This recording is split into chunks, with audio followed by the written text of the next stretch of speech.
So you've been told you're low in iron.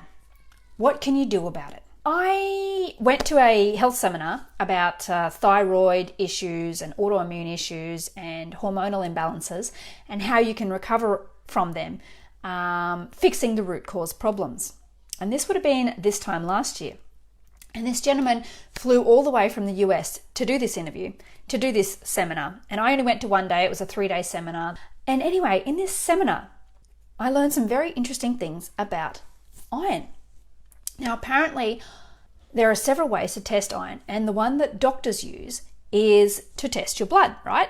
Like if you've had pregnancy, if you've ever been pregnant, then you will know that they do an iron test right at the beginning. And if you're like me, well, they said, oh, I'm low in iron, you need to take iron supplements, blah, blah, blah, blah.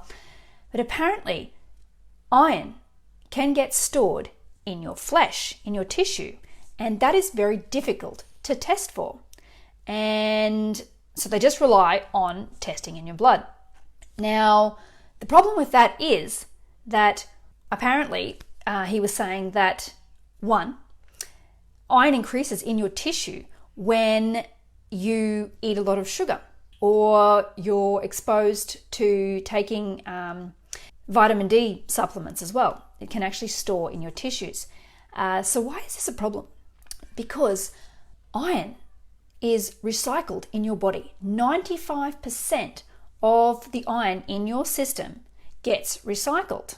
And if it's in your tissue, it can't really be recycled. Well, this is from my learning. You can do your own research on this. And when you are having a high sugar diet and adding vitamin D supplements, you can actually store the iron in your tissues so that your body can't actually use it.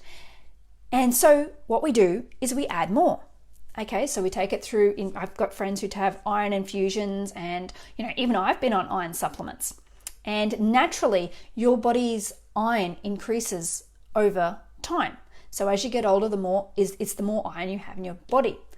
And this gentleman's research on this shows that iron feeds pathogens. Yes, that's right. So iron can actually cause diseases. Does that sound very good to you? No, it doesn't. So, my autoimmune issue could have been, introduced, or, a factor in that could have been the fact that I was taking iron supplements when pregnant. I've had 4 pregnancies, and so I'm adding extra iron supplements every time I'm pregnant. And I thought this was really scary. Learning this, I'm like, why didn't I know this sooner? It's pretty dangerous. So if you're adding extra iron to your body, it can actually feed pathogens and cause disease. And that's not anything. That's not something that anyone wants or deserves, right? So females, women, have this wonderful mechanism to dispose of extra iron. Want to guess what that is? Yeah, once a month we have a period and we can dispose of extra iron. Now, men are a completely different story. So, a lot of men these days have a lot of heart complications and things, heart issues later in life, because they don't have this wonderful mechanism to dispose of extra iron. So what can men do about it? So if you are a woman who has actually had iron infusions or had to supplement iron with tablets, and you're concerned about having too much iron in your system, there are a couple of things you can do about it. One, particularly men, the only way they can remove extra iron from their system, extra blood from their system, is donating blood. Yes, that's probably the simplest mechanism to do it. And what else you can do is actually decrease the amount of sugar that you're taking into your diet, because sugar actually stores iron in your tissue.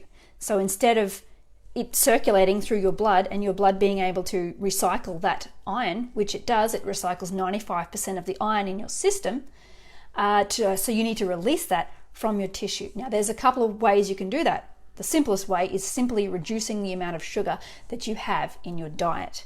And apparently, you'll have to do your research on this because I'm not completely clear on it, is also stopping the D3, which is your synthetic vitamin D supplements, into your body as well. Yes, so yeah, if you found this information useful, please like my videos and feel free to share it as well, particularly with other women who have hormonal imbalances, thyroid issues, and hormonal autoimmune issues as well. Okay, I'll see you at this time tomorrow, and I'm sorry I'm a bit late today because, like I said, I don't know if this is the second time you're seeing this. I did have some technical difficulties earlier, and I'm not sure if it recorded. I don't know what my internet's doing, but yeah, I did this whole live earlier, but I don't know if it worked. So I apologize if you're seeing this a second time, but yeah, anyway, I'll see you at this time tomorrow. Have a good day. Bye.